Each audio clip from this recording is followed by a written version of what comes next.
for my signal that we're online.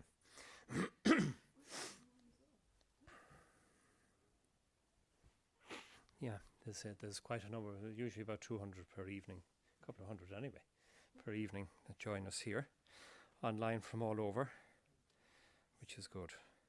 We don't say it too loud because we want you here too.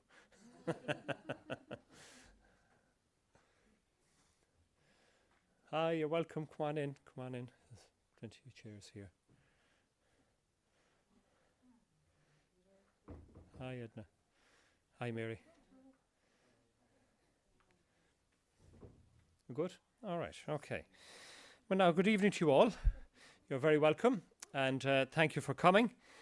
And this is the final evening of our Lenten Reflections, as we focused these number of weeks, these 3 sessions, these 3 weeks on the environment. And that's the theme, actually, that carries us through for the season itself in care for the earth. Our speaker this evening is John Connell. For those of you who read The Independent, he's very, very well known. John is actually not only a writer in the weekly contributor to the Irish Independent, but also an award-winning and best-selling author. And he's in the middle of writing another book at the moment, and we wish him well on that. He's, as I say, weekly columnist for the Irish Independent and BBC Radio 4's Point of View. He's also a playwright and a farmer, so he incorporates a vast array of experience and spends time between writing projects on his farm. I don't know how he does it all. He's also, congratulate him, he's a new daddy, 4 weeks old. So congratulate you on that too, John, and your wife. And to all of you who are joining us online, you're very, very welcome. Thank you for joining us, and thank you for being here. So John is going to speak to us this evening on the topic, living more simply in a complex world. And God, don't we need to hear a little bit more about that? Living more simply in a complex world. I don't know, I've said this over the last couple of weeks. I can't believe we're at practically the end of the 3rd month of the year. I don't know where the time of the year is going, but anyway, but we're looking, not this evening, but we're looking towards better weather and brighter evenings and all the rest of it. So that's something to look forward to. John, thank you for taking time to be with us this evening, and thank you for being part of our Lenten reflection. And I'll hand the audience and those online over to you now. Thank you very much indeed. Hello, everybody. As John O'Donoghue used to say, Bannocht, and Bannocht to you all, and especially our friends online as well. You know, I'm thinking about our talk this evening and the environment. You know, I really got charged. This isn't the speech, I'm just talking before I give you the speech, but I really got charged by Pope Francis's words and his care for the environment in light of Laudato Si, his encyclical on climate change. And I didn't read it at the time, but I came to know about it later and through watching documentaries, and then I got the audiobook and listened to it and read it again. And it's something that I have always felt deeply passionate about, but through the prism of the Holy Father, I've been able to incorporate my faith into the care for the environment. And I think that that is our challenge as Christians in this day and age, is the environment. And I think it's really wonderful that the Pope has dedicated so much of his time and his speaking and thoughts to that. I'm going to start with a Native American speaker, but you'll if you come with me, we'll go on a journey. The earth and myself are of one mind. The measure of the land and the measure of our bodies are the same. So said the great Nez Perce tribal chief Joseph of the Wallowa Valley. I often think of Chief Joseph not for the war he waged to protect his homeland in the western states of the US, but of his Christian faith and values that sought to protect Mother Earth, our common home, as Pope Francis put it in Laudato Si, his encyclical on climate change. I'm a writer and a farmer, as Father said, and I live on and with the seasons of our world of this world of ours. The world is complex.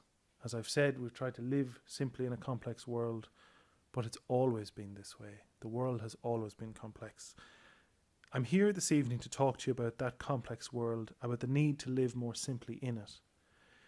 In preparing for the talk, I thought about a recent action I have done on the farm, and one that I feel is a just act for the world we now find ourselves in. It is also an act of redemption to the earth, in an era when we need to listen to our great mother. If you will permit me, let me take you there. It's the dead of winter, and I'm outside today. Now that the sap is down and nature is dormant, it is time to plant. I have wanted to plant a number of trees by the reseeded field near the sheds for some time. We ploughed and restored this ground years ago, but until today it has been missing a part of itself. It needs trees and bushes. It needs these plants for many reasons: for cover, to act as fence lines, art, and perhaps most of all for me, as reparation. I have flown hundreds of thousands of miles in my life, from the Yucatan Peninsula in Mexico to the metropolises of Japan. I have contributed my share of carbon dioxide, monoxide, and other vapours to the atmosphere. In doing some preliminary sums, I work out that I have travelled over 250,000 kilometres in my lifetime, more than anyone in the history of my family ever covered in all the millennia of our being. We never really left Longford, so it wasn't that hard. Why I roamed is a question I have long asked myself. I left Ireland as a young man for a 6-month exchange programme. The result was a decade away from Ireland. I did not plan it that way. Life simply happened, and I was on side for the adventure of my 20s, where I camped out in the Australian outback at one time to living in downtown Toronto years later. Perhaps wanderlust was in my veins, but now I am rooted. I am like the great spinning wheel, at last coming to rest. To offset the carbon released, I would need to plant thousands of trees. Reading up on the subject from the Tree Council of Ireland, I learned that a car which drives an average of 18,000 kilometres in a year, which is about roughly what we all drive, emits some 2.14 tonnes of carbon dioxide. That would take 178 evergreen trees in their full maturity to absorb it. Planes are much the same when broken down to the individual level. The trees my father and I plant have a dual purpose. They are a reparation and a peace offering to the earth. I plant them to say sorry, but also to pay dividends to our common home. After my 10 years as a traveller, it seems the right thing to do. As I take the spade in my hands to dig up the earth, to make the hole for each tree, it occurs to me that every action in this modern world of ours has an impact on the environment. Every car journey, every lit fire, every warmed radiator is releasing carbon into the atmosphere. Of course, to think totally in this way is a form of madness. We're all enjoying the heat this evening from the radiators. There are many modern conveniences that have made our lives all the better. The tractor, which can do the work of a team of horses, the round bale of silage, which can be made in bad weather and fed in bad weather whenever one wants. But there are also many that have hooked us into the energy-sucking life all the same. We drained land and bogs to make use of them, but now we see the dangers of what we did. Our energy-sucking nature, it seems, has led to our moo lifestyle. This Japanese term moo is a nature of nothingness. Nature puts us further out of touch with the natural world. The more we evolve in our civilization, the more energy draining we can become. The trees are my best hope to pay my dues. I plant because I have taken to heart the writings of the Holy Father on our natural home. It has charged me with the need to help make the world better, because our home is part of God's plan. It is not just for man's use and benefit. It is so much more. As a species, and an interesting point on that, I was reading a lot about ecological theology, which is seeing God in nature over the last year and a half. And we are selfish to think that the earth is just for us. It is for all the creatures, all the plants. That's the true nature of ecological theology. As a species, we must concede that the trees were here first. We removed them from their land, we cleared them from their forests, because we thought of them only as fuel or raw materials. Once this country was covered in trees. We were the great forest-dwelling people of Europe. Trees were the basis for understanding the world, but also time and life. Nothing in our ancient world could be as old as a tree. The rings told stories of a world we were only beginning to grasp. The life of a tree far outspanned our own. They were our guardians. However, by the 1600s, less than 20% of Ireland was covered in forests, and that fell to 1% by the end of the 19th century, making us one of the most deforested nations in the world. And we're at about 10% now. We're still well below the European average. We have decided, my father and I, to plant trees of beech and sycamore, or birch and sycamore. The birch trees are an emotional choice. Before I was born, my Uncle John, the second of the Johns in the family, planted birches in the ditches of the home farm. The trees grew quickly and provide shade and comfort now to the livestock. The birch is not a long-lived tree, reaching maturity at some 60 years, so the work of Uncle John will need to be supplemented by the next generation. John is now dead, and leaving no children of his own in this world, the trees are his physical living legacy. When I look at them, I think of his quiet, easy way, his walk, his pipe, his broad workman's hands. These silver birch plants will grow quickly. I have often seen them in the boglands, where they have quickly colonized empty ground and grown thick and strong. I like their long, slender arms and leaves. They have been the tree of my childhood, the tree that gave our farm its name, Birchview. The birch trees have provided many a nest for our birds on the farm, and I have seen crows and blackbirds take up residence in their tops. With the sycamore, I have a different relationship. Years ago, when we bought the hill farm at Clonfin in the east, its ditches were full of grand old sycamore and beech trees. The land had been part of the Thompson estate, and the farm itself had belonged to the groundskeeper of the estate. Though we were separated by the epoch of time, that man planted those trees, and they have supported squirrels and birds and many insects. I struck upon the idea of the sycamore as a few months ago my father told me about seeing a red squirrel for the first time in the upper ground. It was a sight worth talking about, as we had not seen them there before. In the planting of a big tree, one is investing in the future, but also in the now, because the trees need one's attention in their first years. Planting a tree goes in the opposite direction of our nature, because it is not extractive. So much of our labour on this earth is about taking. One only has to think of the nature of mining and all the excesses that it creates to grapple with the idea of our life-sucking nature. For the great many of us, planting a tree is an alien concept, something that is done by a politician at the start of a new housing project or planted in remembrance of a great event, often historical in nature. When it is for, say, carbon offsetting for an extra fee in a flight ticket, the planting is done away from us, out of sight, in a nameless place or somewhere else, or a sort of now restored wilderness, though no one ever sees these places. A close friend of mine has taken matters into his own hands and has refused to fly outright anymore. If he must travel now, it is within Ireland, or wherever he can reach by boat. I admire his intentions. He wants to do good by the earth, and in the doing has struck his bargain with the great Creator. If we are lucky enough to be able to fly, we must consider the damage we are doing. And I'm very aware of this, I fly myself. For so many, the planting of a tree, for nature itself, not for politics or development or climate change or remembrance of some brutal war, but for the contribution of life, is never thought of.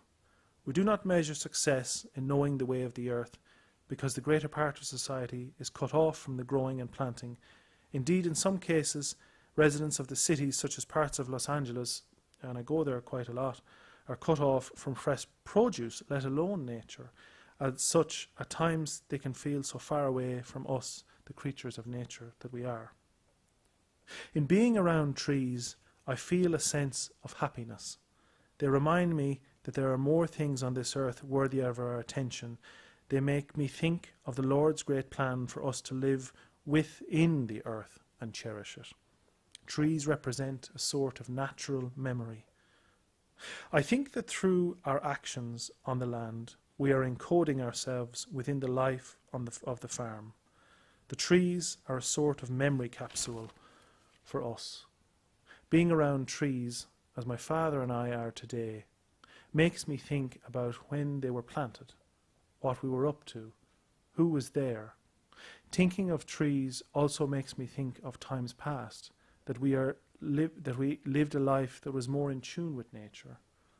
Going back is not always a bad thing. There are methods in that distant land that made sense, methods that were good, farming with the seasons, waiting for the bounty of nature and knowing that we could only have our tomatoes and fruits at a certain time of year, understanding that we could only put so much weight upon the humble beast's back. And that line, my father told me that a couple of years ago, and it stayed with me. We expect so much from these animals, but they haven't changed in thousands of years, but we keep adding pressure upon pressure to them. Reading the farming paper recently, I learned of stock numbers declining in farms in Western Canada to drought. One woman had to sell off 51 head of her cows, including 20 heifers, which were future breeders on her farm. The column said that she was selling her future off. That was a line that struck me deeply. Without a future, what are we left with? Not a blank canvas, but a bereft canvas, one absent of hope. The western states of North America are living through drought at the moment, and friends there have experienced wildfires, which they tell me are due to climate change. Indeed, so bad were the fires last summer that an entire town in British Columbia burned. South of the Canadian border, a third of US cattle are in drought, and culls have happened as feed has run scarce. In some southern states of the US, like California, it did not rain for months, the article said. Indeed, they have experienced the worst drought in 1,200 years in the southwest of America. They call it a mega drought. On a trip to California in 2020, this trip happened just before COVID, and I suppose that was where I started to come into my thinking about ecological theology. I was working with Central American and Mexican farm workers, and they were living a life that was very tough, very unfair, and very hard. And yet, their faith was so deep and so strong, and such a big part of their lives. And I remember meeting a woman who had been blinded by pesticide exposure, and there had been a settlement for her case. And rather than take the money, she donated it to a migrant group to make sure that they protected other people and prevented this from happening. And you know, we talk about meeting God in life, but sometimes you meet God in a person. And there on that day in rural Florida, I thought to myself I'd met a person of deep faith and maybe met a reflection of God in that meeting.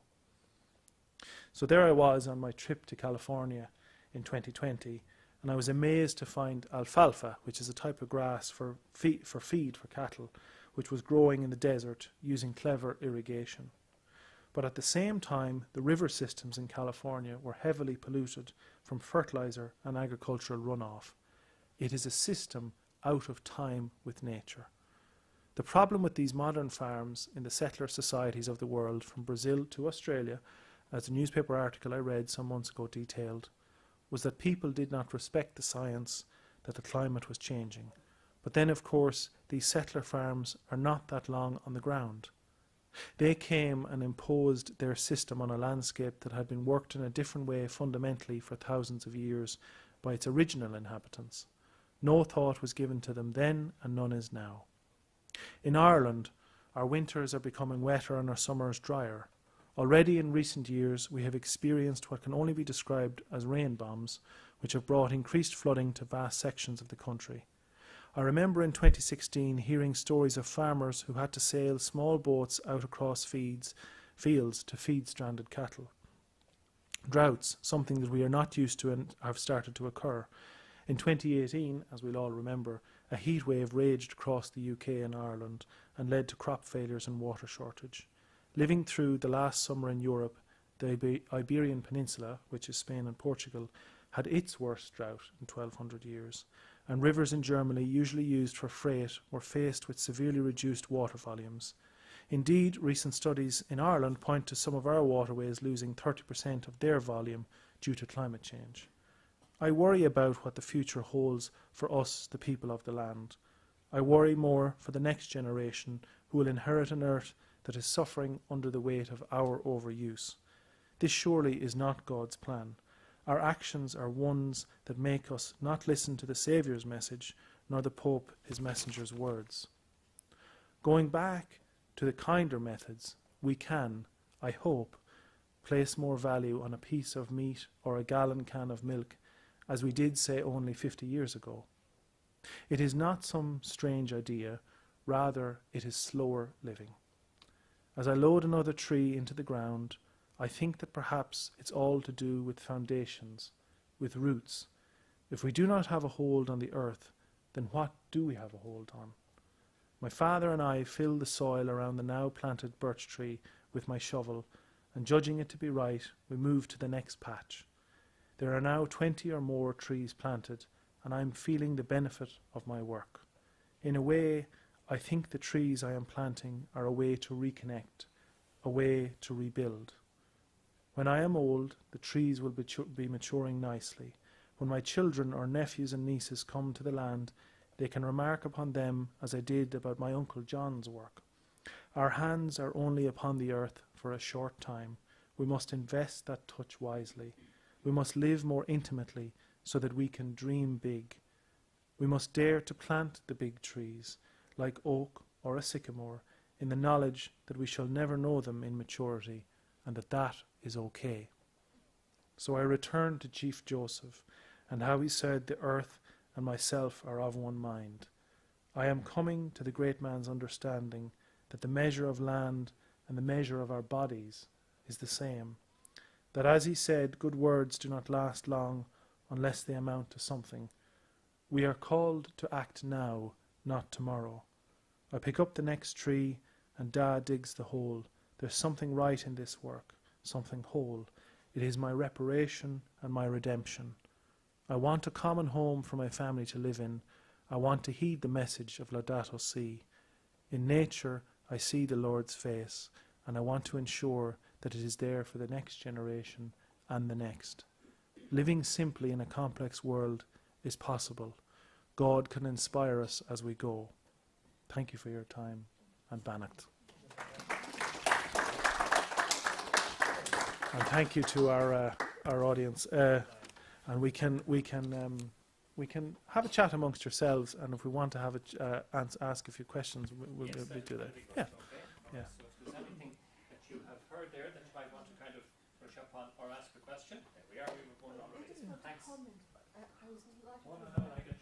Oh, sorry. We'll get the mic so they can hear you online. I don't know if I want to be heard. Oh, thank you. I'm not used to these things. I very struck coming in by the sheer amount of water. And Colm Kill, who sadly is not deemed worthy enough to be thought about very often in this country, although he is elsewhere, actually refused to even knock down a single tree, even to build a church in Derry. And I actually came via Derry to Knock, I always do, on principle, to pay homage to him, and also to try and create a Colm Kill trail. Yes. Connecting with the very issues you're talking about. But not only him, it relates also to all the Irish saints who seem to have an extraordinary, intense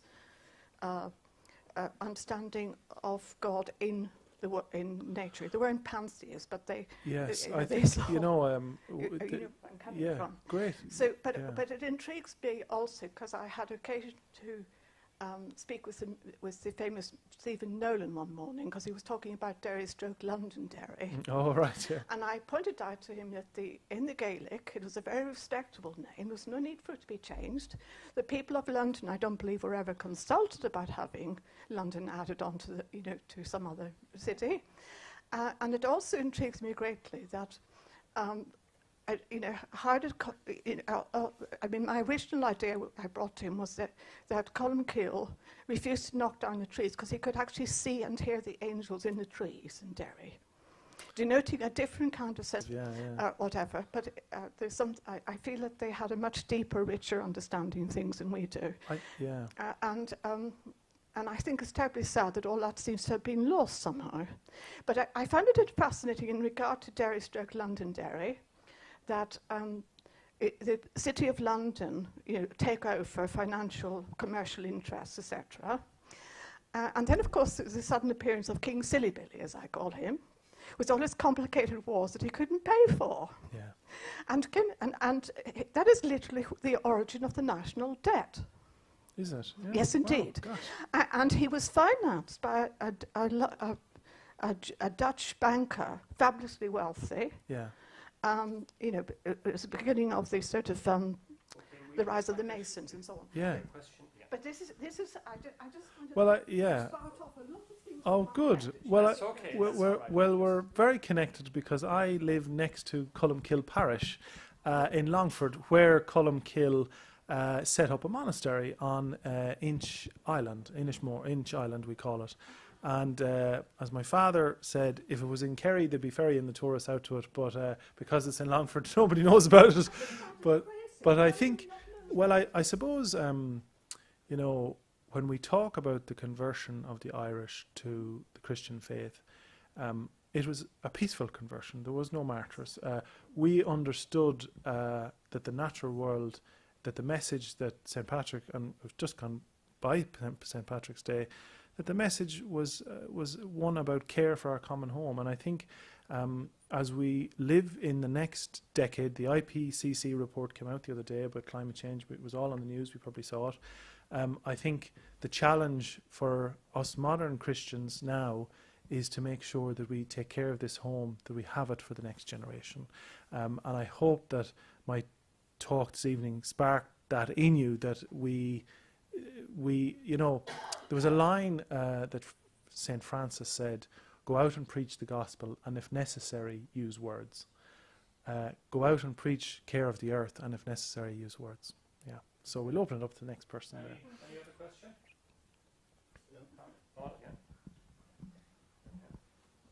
John, I'm interested in the lifespan you think of trees, and what do you think about cutting down trees on a practical? Well, we need firewood. Yeah. But I suppose, it's Paul, is it? That's right. Yeah, Paul.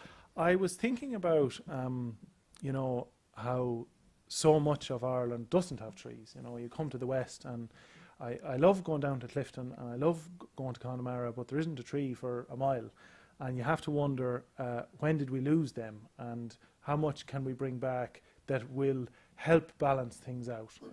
Because nature, I think, we touched on the pandemic, and it seems to be in the background now, so we don't have to talk about it all the time. But I think we can all cast our mind back 2 years ago and remember that we gave nature just a moment and a chance. And there was dolphins in harbours, there was foxes running up Grafton Street. If we give nature a moment, it'll find its own balance. And I think sometimes our extractive nature, like I said, with mining, or I suppose mining is the most obvious example, but our extractive nature, we're pulling out of the earth, and it's not able to keep up with what we're pulling out of it. And as more people move into a first world style of living, the energy required, it'll take 2 earths to do it, and that it isn't there. And it's like the reason I said that line to you about the humble beast back this evening, because my father said it to me, and I knew it was coming from a lifetime of working with animals. And the cow, yes, we have continental cattle now, but the cow hasn't changed greatly in 1,000 years, and we expect it to pay for all of these things. And we have to remember that everything is finite, even the ground we're on. Yeah. I hope I answered your question. I have another one there. All right. Yeah. You were away in Canada and Australia. I was, yes. And you've come back now to a farming life, have you? Is that Farming part of your and- journey farming to and get back to a writing. simpler life? Well, yes, I came home to write book, the cow book, and I took up farming to do it, and it's a life of the land and a life of literature. So that's what I do. Yeah. That's why you look so happy, John. Contented. Any other question? Yeah, I'm just going to ask you about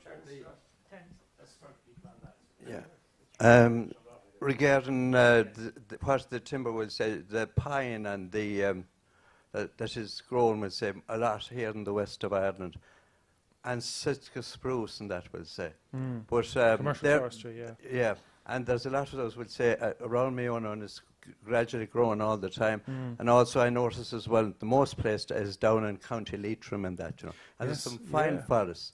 But when they come to a certain stage and a certain age, they're there to be cut down. Yes. There's also broadleaf as well that faces the closes off Faces the those as roads, well. yeah, that's And I right, noticed a lot, the likes of the birch or the sycamore will say, is there a type of a disease that it can attack those trees that are broadleaf? Birch, well, there's Dutch elm disease for the elm trees. I'm not aware of diseases affecting sycamore or birch now. Birch are, they're not, there was 7 native trees, but it's not a native tree, but it's very hardy. I mean, you'd see it in, if it gets into a bog, it takes off, you know, and it'll grow in poor nutrient soil. And then the sycamore, of course, it's a much more bigger, majestic tree, but I'm not aware of any diseases that affect sycamore now. Yeah, I'm not sure what it is, whether are they birch or sycamore or what. Yeah. But I noticed I have a plantation myself. Yes, For the past 24, 25 years. Yeah. And in the next 4 or 5 years, that will be due for coming down. Yes, yeah. You know, and just has it come down? That's the question. It's owned, but privately, we'll say. It's not owned by the forestry board or anything like that. But has it to come out of it, like we'll say? Do I have control over that? That I'd say, we'll say, if you wanted to hold on to for a scenic and that, we'll say. Yeah, well, I mean, you know, could you? Yeah, I mean, if it's your trees and your land, it's. Well, you see, it is, but you see, what had happened, we'll say, with the forestry board, they give a grant, we'll say. So it's with the forestry, yes, they give a grant for There's 21 thinnings years and for then, that. yes, that goes in as is gone, and that will say. Yeah, but when I will be taking them out of there. I would like to see them to left there, you know, because they're lovely in the community. Well, I suppose that's the thing that is happening now. You can think about the green belt in Africa, and there was Wangatari. She won the Nobel Prize, and she spent her life planting trees. And the green belt is not about commercial forestry. It's about preventing desertification between Southern Africa and North Africa. So planting trees, I suppose, is we can do it for commercial reasons, which we need timber. Like let's face it, we need houses and roofs and everything else. But the broadleaves, I think, can be somewhat of an investment in time and nature. And we can, you know, I think if we could remove the tree from being this political statement of, well, we're doing a new housing estate, so we'll put in 4 trees, to we all plant 1 tree ourselves. Even if you did 1 tree, isn't it a worthwhile endeavour? Yes.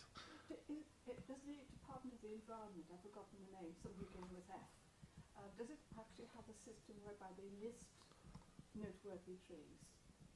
Certainly in Northern Ireland, I'm aware of huge chestnut trees which are listed. They're not allowed to be touched whatsoever. Yeah, I'm not sure. Yeah, I'm not sure.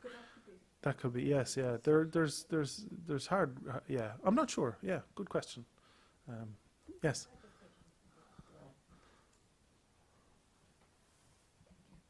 Just when you mention about the value on milk or meat, I was just wondering what your thoughts are on our lack of food production, and especially in, you know, where people have small farms rather than the bigger, you know, where there's just cattle. Yeah. I mean, now that you have a little one, yes, yeah. I would feel, or would you feel that's something we really should be addressing? Yeah, well, I remember I did an interview for it's a program called Landline. It's their Ear to the Ground in Australia, and the host was interviewing me about the cow book and cows, and she mistakenly said that Ireland was self-sufficient in food, but of course we're not. You know, it's not that long ago that people planted their Rigid potatoes and their cabbage, but that doesn't happen anymore, not to the level that it should. And you know, if we look to our southern neighbours in Italy or Spain, they're great people for growing vegetables, and maybe we have to come back to that. I suppose I found in COVID that people started to realise and appreciate that we can't have this instant life. And you know, if we look in the supermarkets, it was on the radio last week, there was frost in Spain, and now suddenly there isn't strawberries and tomatoes at the moment in some of the supermarkets. So I suppose what I was saying there was, when I lived in Australia, I admired the country because when nectarines, and that's my favourite fruit, a nectarine, when they came along once a year and you had them, and that was it, and they were gone again. And the cherries were the same, and so on and so on. And you appreciated when they were there because that's when the earth could give them. And maybe we may well be forced to live like that in times to come, because you know, flying strawberries from Israel or Chile in winter won't maybe work in the long term. So considered living, I suppose, is what I'm saying. And we could all do with getting our hands dirty again, getting the green finger out. And I have a little patch at my house for vegetables myself, and I certainly was thinking about it when my son arrived. I said, you'll have to get the potatoes going. Yeah.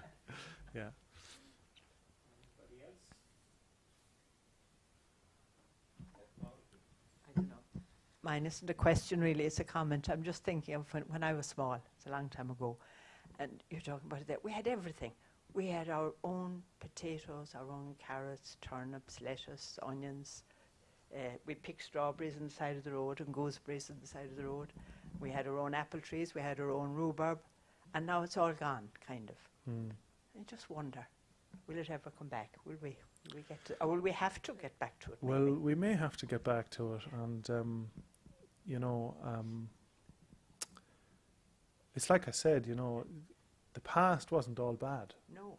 And you know, we might have lived a simpler life, but we actually maybe had a more bountiful life. And it was all organic. And it was all organic, yeah. I know the word, but I it heard was. a great, yeah. I heard a great statement a few years ago. They were talking about the green Ireland that we need to. The green Ireland, it's green already, but the green lifestyle we need to live in Ireland.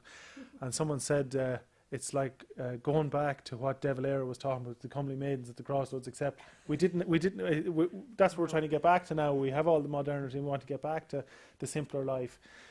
It's not easy, you know, and for me, as a writer, I decided a while ago, I was in northern Spain last summer, documenting salmon numbers, and the salmon in Asturias, I wrote a piece in the paper about it.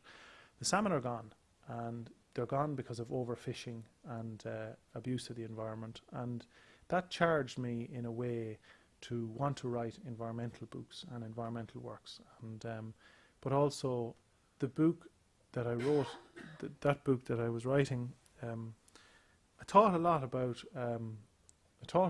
about ecological theology and seeing God in nature. And you know, when I finished the book, it's about a father and son going fishing, and the son catches the salmon after no salmon for weeks and weeks, and then he lets it go, and he lets it go because he was in a church earlier on in the story, and he realized that God's plan is for the salmon to go upriver, not for me to catch the salmon. And I suppose that trips sometimes to other distant lands change us and make us see things the way we should at home. And there was a friend of mine, Father Frank, and Frank lived with the Navajo, which is what got me interested in Native American people. And he said, in coming to a distant land, we can understand our own more clearly. And sometimes we have to go away to come back. And that's the nature of my life. I had to go away to come back. So, yeah.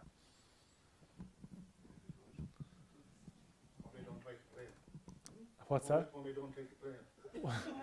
Look, we all have to take them sometimes. Maybe you could take some lessons from St. Peter about being there for all different. Oh, yes, exactly. Yeah. Biolocation, yeah. Maybe if we Yeah, and we could. Yeah. It's a long way to go. We have to go to Italy and figure it out. Yeah. Anybody else? No? Okay. Well, if you want to hang around after we conclude our evening, feel free to do so. If you want to speak to John and all of that, he'll be here for a little while. Sorry? A boat? You can indeed. Could be the way Come a with the lift. rain this Come a evening. Yeah. lift. Yeah. Thanks everybody, and thanks to the folks online.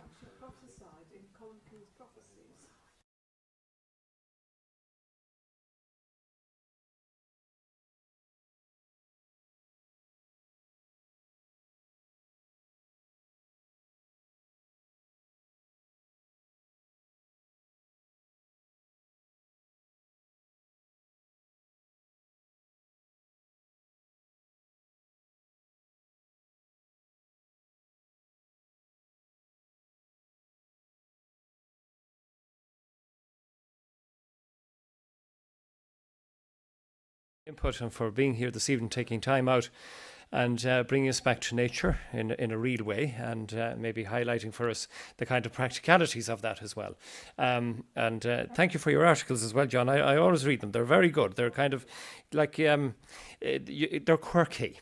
They come from a whole host of different angles, which is wonderful, and because I like that kind of quirky understanding of the world that we live in, because it kind of brings us from the past to the present and how to make it real today. So thank you all for being here. Thanks to everybody online, and thank you for joining us over the course of the last 3 weeks for our Lenten Reflections.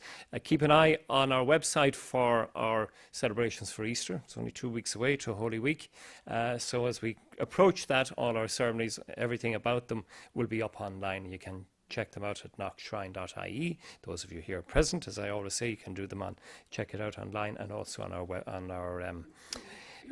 our newsletter and in our offices. So until we meet over the course of Holy Week and the ceremonies and all the rest of it, thank you very much indeed for being here, and good night to you all. Thank you.